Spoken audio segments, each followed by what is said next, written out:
시편 146편 1절부터 10절 말씀 같이 합니다. 할렐루야, 내 영혼아 여호와를 찬양하라. 나의 생전에 여호와를 찬양하며 나의 평생에 내 하나님을 찬송하리로다. 방백들을 의지하지 말며 도울 힘이 없는 인생도 의지하지 말지니 그 호흡이 끊어지면 흙으로 돌아가서 당일에 그 도모가 소멸하리로다. 야곱의 하나님으로 자기 도움을 삼으며 여호와 자기 하나님에게 그 소망을 두는 자는 복이 있도다. 여호와는 천지와 바다와 그 중에 만물을 지으시며 영원히 진실함을 지키시며 압박당하는 자를 위하여 공의로 판단하시며 줄인 자에게 식물을 주시는 자시로다. 여호와께서 갇힌 자를 해방하시며 여호와께서 맹인의 눈을 여시고 여호와께서 비굴한 자를 일으키시며 여호와께서 의인을 사랑하시며 여호와께서 객을 보호하시며 고아와 과부를 붙드시고 악인의 길은 굽게 하시는도다. 시온아 여호와 내 하나님은 영원히 대대에 통치하시리로다. 할렐루야. 아멘. 시편 146편부터 150편은 할렐루야로 시작하고 할렐루야로 마치는 시편들만 마지막에 있고요. 또 146편부터 147편은 50편은 시편의 이제 마지막 부분입니다. 마지막 부분 146편부터 146편은 아마도 학자들의 말에 의하면 바벨론 포로에서 돌아오고 난 이후에 학개와 스가랴 선자가 있던 그때에 기록된 것이 아닐까라고 추측하고 있는데, 왜냐하면 그 내용들 그리고 그 단어들 때문에 그렇습니다. 이게 그냥 우리는 한국말로 번역되어져서 그 말이 그 말인가 싶기도 하지만 원어 보면 그때 쓰였던 단어들 있잖아요. 예를 들어서 우리도 어떤 단어들 보면 그 시대를 알고 있는 것처럼 어떤 그 15세기 단어 우리도 그런 거 있죠. 20세기 단어 이게 다 다르단 말이죠. 그런 단어들이 쓰여 있다. 그래서 추측하고 있습니다. 오늘은 사람이 아닌 하나님을 의지하고 찬양하라고 말하고 있고, 또 하나님께서는 강하신 분이기도 하지만 약한 사람을 붙드시는 하나님이다라는 내용입니다. 설교 제목은 삶이 흔들릴 때 붙들어주는 사람이 되라. 누군가의 삶이 흔들릴 때 붙들어주는 사람이 되라. Be the person who steadies others when their lives are shaken. Be the person who steadies others when their lives are shaken. 우리가 사실 나 하나 신앙생활 잘하고 바르게 살아가는 것도 결코 쉬운 일은 아니지만, 그러나 신앙인으로서 그리스도인으로서 우리 신앙 인생에 정말 중요한 한 가지 고울이 있다, 목적이 있다라고 말하면 다른 사람 붙잡아 주는 겁니다. 그게 경제적으로 붙잡아 주던 아니면 마음, 영을 붙잡아 주던 간에 이게 정말 가장 중요한 최종 목적이다 이렇게 말할 수 있어요. 물론 우리의 인생에 신앙 인생을 말하는 겁니다. 가장 중요한 것이 하나님께 영광 돌린다라고 말할 수 있지만, 그 영광 돌리는 것이 우리는 자꾸 잘못된 학습 교육으로 자꾸 예배당에 와서 예배 드리는 것만 생각하고 있는데, 당연히 예배 드려야 되죠.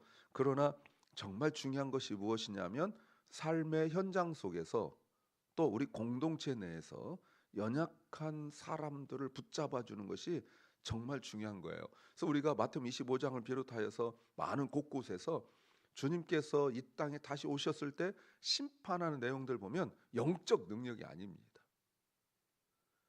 지치고 상한 심령들에게 물 한 잔 주고 손 한 번 잡아준 것을 주님은 구원의 징표로 보고 있다. 우리 이것을 안다면 오늘 본문을 묵상하는 게 좋을 것입니다. 무엇을 알아야 될까요? 첫째는 언제나 지금 할 일이 있다. 언제나 지금 할 일이 있다. There is always something that needs to be done right now. There is always something that needs to be done right now. 오늘 1절 말씀에 할렐루야, 146편부터 150편이 모두 할렐루야 시작하고 할렐루야 마치는데, 할렐루야, 이 주님을 찬양하라 이 말 아닙니까? 주님을 찬양하라. 자, 그런데 잘 보세요. 누가 찬양합니까? 할렐루야, 여호와를 찬양하라, 주님을 찬양하라. 누가요? 내 영혼아.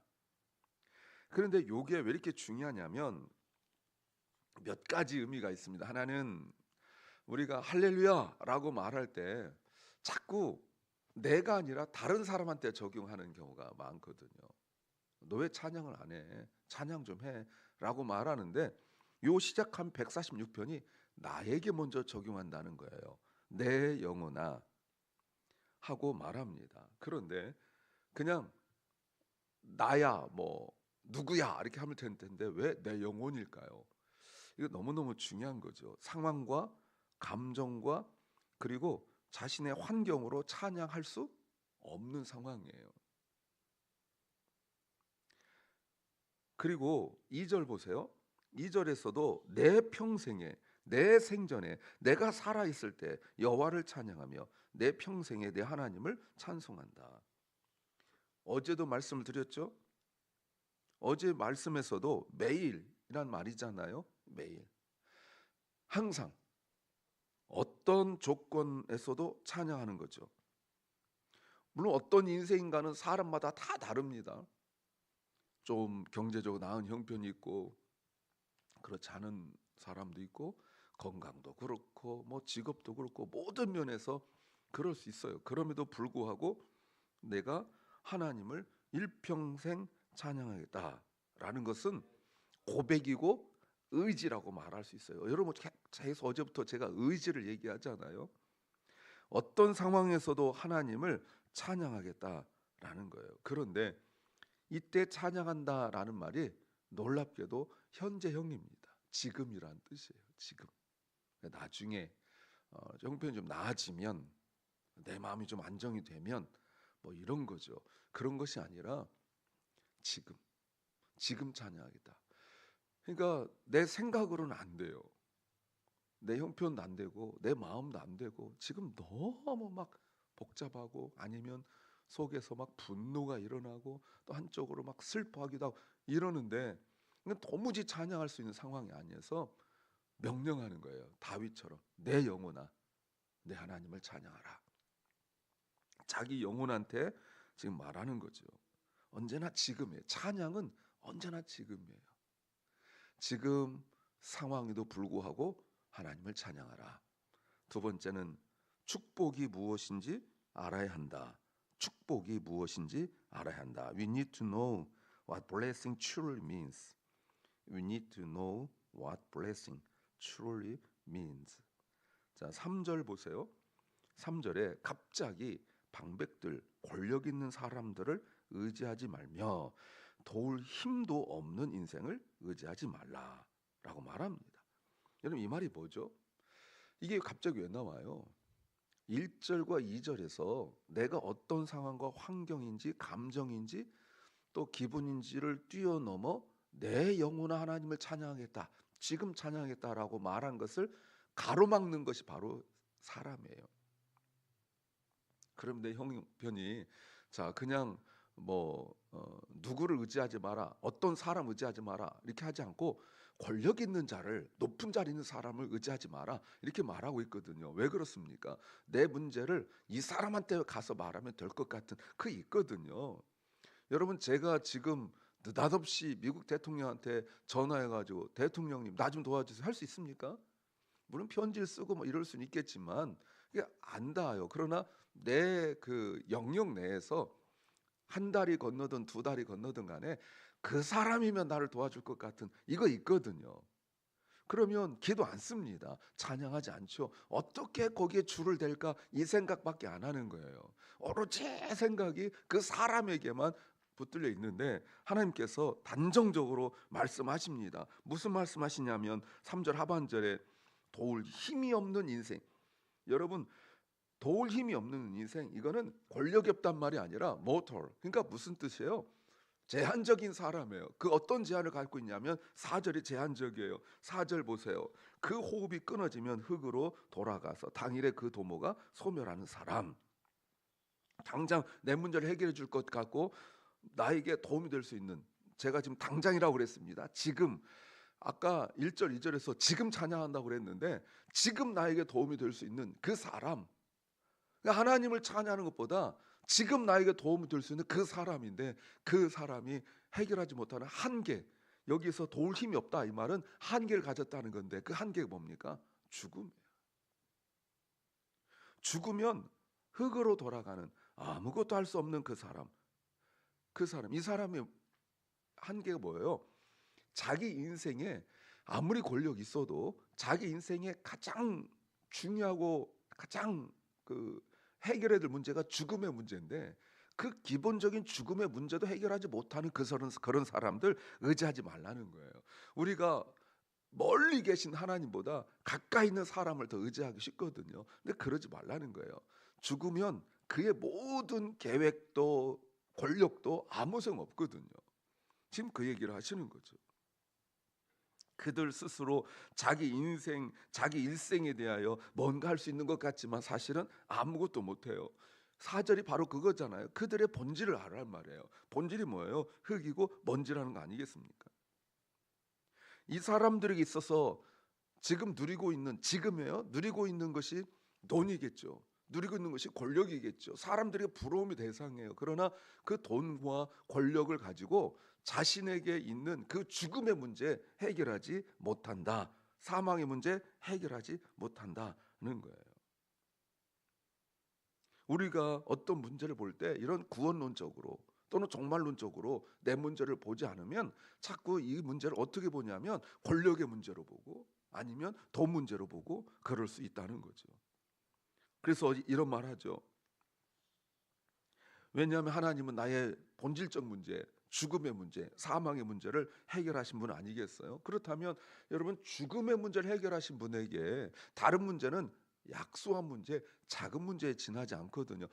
나에게 지금 커서 보이는 거지. 왜냐하면 나에게 죽음은 멀리 있는 것 같고 나와 해당 사항 없는 것 같고 그런 거고 당장 나에게 힘든 것이 돈 문제잖아요. 나에게 힘든 것이 사람 때 힘들어하는 그런 문제잖아요. 근데 이 문제는 죽음에 비하여 아무 문제도 아닌데 우리가 자꾸 믿음이 약해지고 그러니까 하나님을 찬양하는 것보다 자꾸 사람에게 의지한단 말이에요. 그래서 1절 2절에서 먼저 찬양하라 이렇게 말하는 거예요. 1절 2절에서 너 이런 문제 있는데 사람 의지하지 마. 그 사람 죽으면 끝이야. 아무것도 아니야. 권력, 재산 아무것도 아니야. 그러니까 찬양해.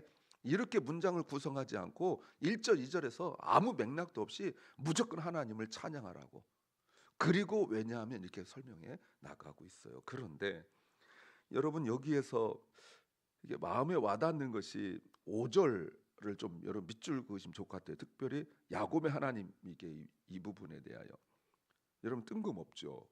지금까지 1절부터 4절까지 볼 때 야곱의 하나님이 나올 만한 어떤 근거도 없는데 뜬금없이 느닷없이 갑자기 5절에서 야곱의 하나님이라고 말하고 있어요. 근데 그 야곱의 하나님을 뭐라고 하고 있냐면 야곱의 하나님으로 자기 도움을 삼으며 여호와 자기 하나님에게 소망을 주는 자는 그 소망을 두는 자는 복이 있다라고 말하죠. 왜 야곱입니까? 이스라엘 하나님에도 되잖아요. 다 이스라엘 하나님인데 왜 갑자기 야곱이에요? 야곱이 사람을 의지할 수 없을 때 아무것도 기대할 수 없을 때 그 상황의 하나님 이런 말이에요. 마치 베델에서 그냥 돌베개 베고 누워 잘 수밖에 없는 마을로 들어가지 못하죠. 왜 마을로 못 들어갑니까? 예, 갑자기 에서가 쫓아가지고 뒤지면 마을을 뒤질 거 아니에요.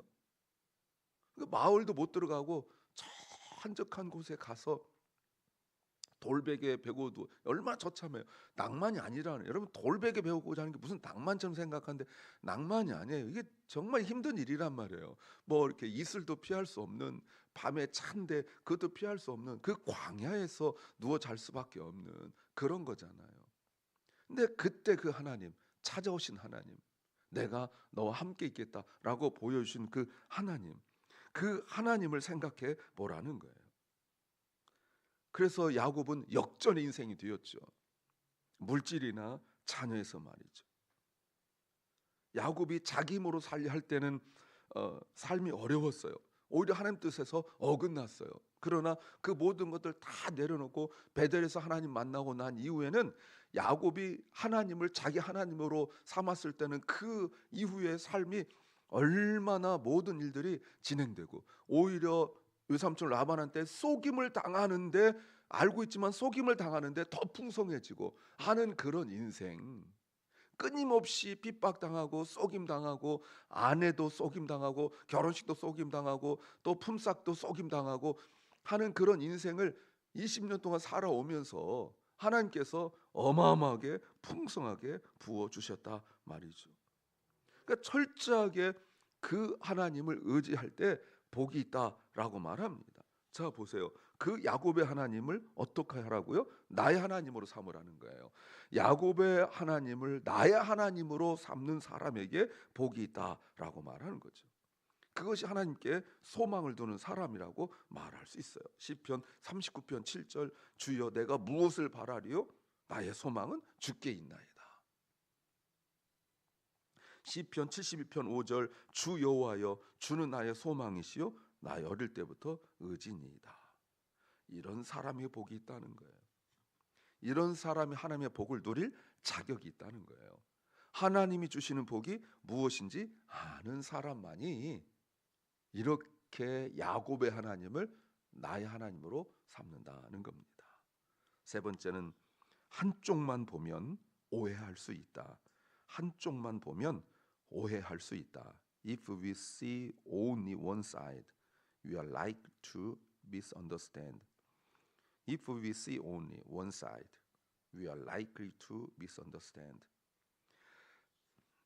그러면 야곱의 하나님이 누구냐라고 볼 때 오늘 성경은 두 가지로 표현하고 있는데, 먼저 6절이에요.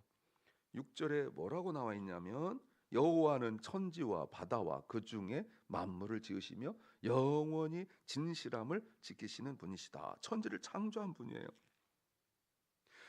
우리 생각에 천지를 창조하신 하나님을 더 많이 강조해야 될 것 같은데, 천지 창조하신 이 위대한 능력 있는 하나님은 1절 단 한 절로 되어 있고, 나머지 7절부터 9절까지 더 길게 설명하는 것이 무엇이냐면, 압박당하는 자를 위하여 공의로 판단하시고, 배고픈 자를 위하여 먹을 것을 주시고, 여호와께서 갇힌 자를 해방하시고, 여호와께서 앞을 볼 수 없는 사람을 보게 하시고, 여호와께서 비굴한 자, 정말 비천한 자를 하나님께서 도와주시고 일으키시고, 여호와께서 의인을 사랑하시고, 여호와께서 객을 보호하시고 고아와 과부를 붙드시고 악인의 길은 굽게 하시는 그분을 더 길게 설명해요. 왜요? 두 가지죠. 하나는 하나님을 한쪽으로만 생각하기 때문에 그래요. 하나님은 뭔가 전능하신 분, 능력 있으신 분, 대단한 분, 이런 분으로만 생각하고 있어요. 근데 하나님은 오히려 더 그 어마어마한 능력이 있어서 감히 그 앞에 갈 수도 없고 이런 대상으로만 알지 말라는 거예요. 오히려 하나님은 버림받고 힘들고 어려운 자를 가까이서 없는 분이라는 그런 첫 번째 의미와, 두 번째 의미, 천지 창조하신 하나님은 뭔가 우리하고 좀 멀어 보이지 않나요? 여러분, 우주를 운행하시고 이런 하나님, 막 이 모든 만물들을 다 돌보시는 그 하나님, 그 할 때도 대충 하지 않고 모든 걸 진실하게 착실하게 하고 이런 성실하게 하시는 하나님이 뭔가 나하고 좀 멀어 보이잖아요. 기도는 하긴 하지만 그 하나님이 나하고 좀 멀어 보이는데 그런 하나님이 아니라는 거예요. 차근차근 볼게요. 배고플 때 먹여주신대요. 채워주시는 거죠. 갇혔을 때 풀어주신다. 갇혔다는 것이 신앙의 정절을 지키기 위하여, 신앙의 정절을 지키기 위하여 갇힌 자들을 하나님께서 돌봐주시고, 또 앞을 볼 수 없는 사람을 보게 하시고, 낮고 천한 사람을 일으켜 주시고, 나그네를 돌보시고, 또 도와줄 수 없는 형편있는 사람들을 돌보시고, 하나님 뜻대로 살려고 애쓰는 의인을 사랑하시고. 그러나 9절, 악인의 길은 굽게 하신다. 여러분, 악인의 길은 굽게 하신다, 이 말이 뭐냐면 하나님께서 다른 길로 가게 하신다는 거예요. 굽게 하신다는 말이 딱 꼬부라진다, 뭐 이렇게 말할 수 있지만, 악인은 하나님께서 인도해 가시는데 옳은 길로 인도하지 아니하시고 자기 권력, 자기 물질을 사용하는 그거 만족하다가 멸망하는 그 길로 인도하신다는 거예요. 그런데 우리가 볼 때는 3절에서 내가 너무 힘들고 어려우니까 그 권력 가진 사람, 그 높은 지위 있는 사람, 돈 많은 사람을 의지하면 내 문제 해결할 것처럼 생각하지만 여러분 결코 쉽지 않다 그 말입니다. 내가 필요하면 하나님은 나를 도우신 분이고 아무도 나를 돕지 않을 때 하나님은 내 눈물을 닦아주시는 분이다라고 말할 수 있죠. 그래서 하나님을 찬양하는 게 중요하다는 거예요. 이걸 알 때 우리가 찬양하는 거죠. 그렇다면 내 삶이 지치고 힘들고 어려울 때 하나님께서 나를 도와주신다는 것이 하나님께서 절대 능력의 권력을 가지고 나를 이렇게 붙잡아주고 이럴 수도 있으나 하나님 보이지 않는 하나님이 우리 하나하나를 세우셔서 그 넘어져 있는 사람들 일으켜 세울 때 마치 선한 사마리아 사람이 그 강도 만나서 거의 죽게 된 사람을 도울 때 여러분 그 상황 하나님이 보내신 거라고 우리가 믿는다면 우리는 누군가에게 넘어진 사람을 붙들어 부축해 줄 수 있는 사람이 되어야 된다. 이렇게 적용할 수 있습니다. 기도합니다. 주님, 우리가 찬양할 이유가 하나님의 하나님 되심과 또 우리가 힘들고 어려울 때 우리를 도우시는 하나님이신 것을 믿기 때문입니다. 하나님, 누군가 나를 하나님 보내셔서 도우셨던 것처럼 우리도 보내셔서 누군가를 도울 수 있는 은혜 베풀어 주옵소서. 사랑 결란과 사랑 우리 자녀들이 누군가를 도울 수 있도록 믿음이 자라고 또 그들의 삶의 형편도 축복하여 주시옵소서.